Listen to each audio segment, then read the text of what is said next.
Үш ай атлас бұл не? Қарапайым комета ма, әлде шынымен де келе жатқан НЛО ма? Қане, бірге анықтап көрейік.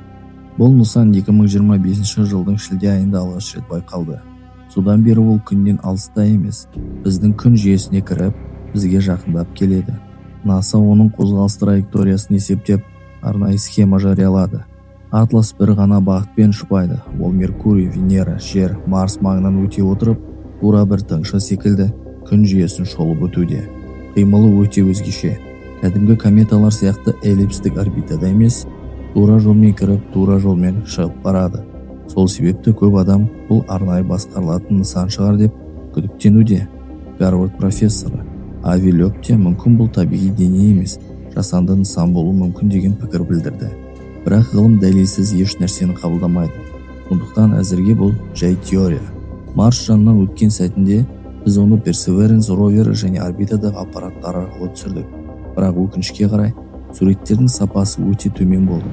Анық ештеңе көрінбейді. Дегенмен оның шынымен нақты дене екені дәлелденді. Қазір 3 ай атлас Юпитерге қарай жол тартып барады. Ал біз Юпитердің орбитасында тұрған Juno аппараты мен басқа да құрылғылардан жаңа мәлімет күтіп отырмыз. Мүмкін көп ұзамай ең анық суреттер дәл сол жақтан келетін шығар. Бұл нысан комета ма әлде шынымен де жұмбақ қонақ па, оны уақыт көрсетеді. Бірақ бір нәрсе анық, біз тарихтағы 3-ші жұлдызаралық денені бақылап отырмыз. Kazix Space, бізбен бірге болыңыздар.